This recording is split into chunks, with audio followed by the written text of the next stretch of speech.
Hey everyone, it's Phoebe. I hope you're all doing well and having a great week as always. Oh, there's Jackson Boo Boo in the background shaking.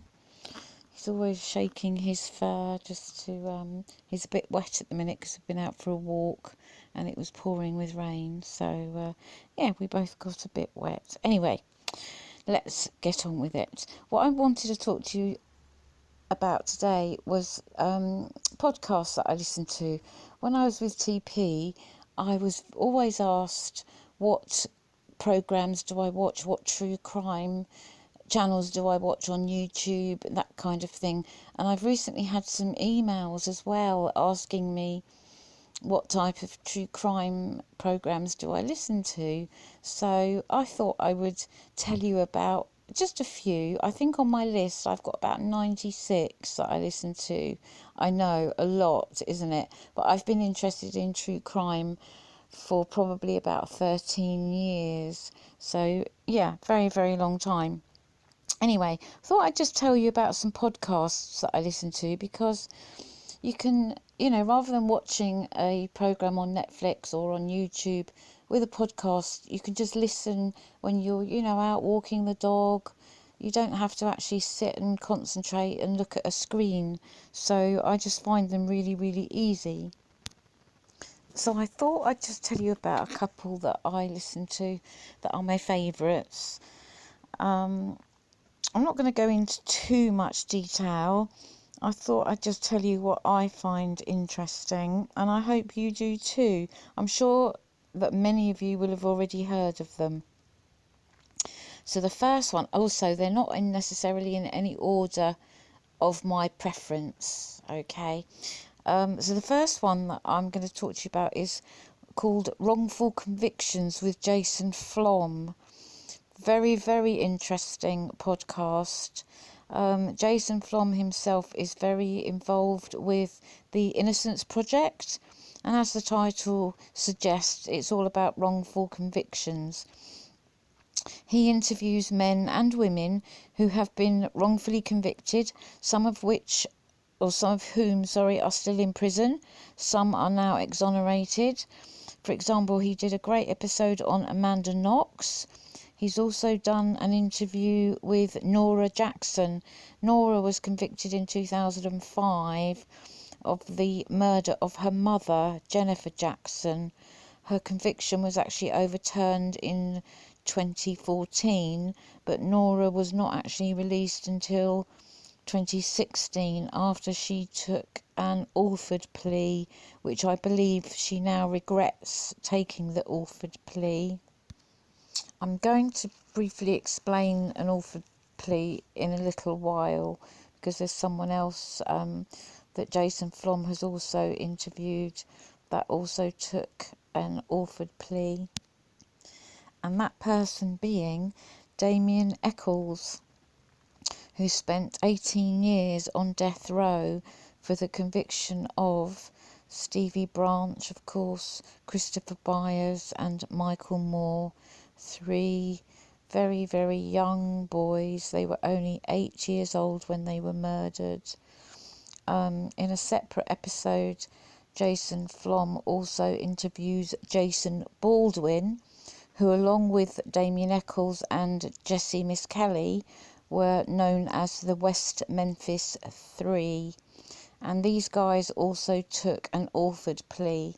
So this Alford Plea is quite a strange anomaly. We don't have it here in the UK. It's basically, the best way I can describe it is it's a guilty plea whereby the defendant admits that the state, the government, the prosecutors, whoever you want to call them, may have enough evidence to convict them, but they do not actually, the defendant themselves does not actually admit to the crime and maintains their innocence. So it's a very strange plea, it's a very strange agreement. The thing is though, once this Alford Plea is agreed upon and the defendant is then released, the case is closed, so there's no new investigation into the crime.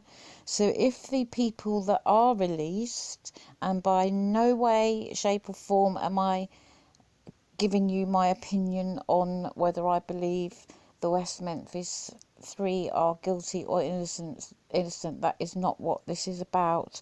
But anybody who does agree to an Alford plea, if they are actually innocent of the crime, because the case isn't reopened, it then means that the guilty person who did do it is actually out there walking free, because the police do not reopen the case to, then chase down the real killer. And that is quite frustrating.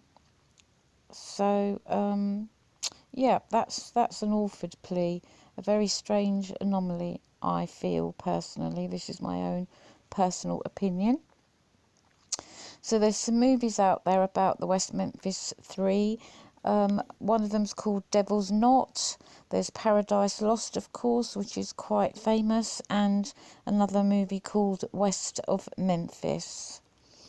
Now, whether you support the West Memphis 3 or not, what saddens me is that the names of the 3 boys who were so tragically murdered at the young age of 8 years old are not as familiar to everybody as the names of the West Memphis 3, Damien, Echols, Jessie, Miss Kelly and Jason Baldwin. They're quite well-known names, but the names of the 3 boys who were actually murdered are Stevie Branch, Christopher Byers and Michael Moore, and I don't feel that their names are as well known.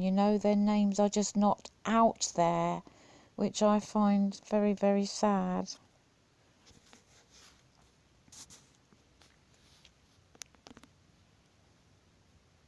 Sorry, I just need to take a little moment here. Okay guys, I'm going to leave it there for now and do this as like a little mini series. So we'll continue in the next video with Wrongful Convictions with Jason Flom, and I'll give details of a few more cases that he's covered, and then I'll carry on with another few podcasts that I listen to. I hope you found this interesting. I really do. Let me know in the comments to give me a little bit of guidance as to whether it's something that you'd like to listen to or not. I don't want to bore you, and I know I can waffle on, so I really want you to enjoy my channel, and if it's boring then just let me know, please. I won't be offended. So take good care of yourselves. I shall speak to you very, very soon. I love you lots as always, and thank you so much for sharing your time with me. Bye bye.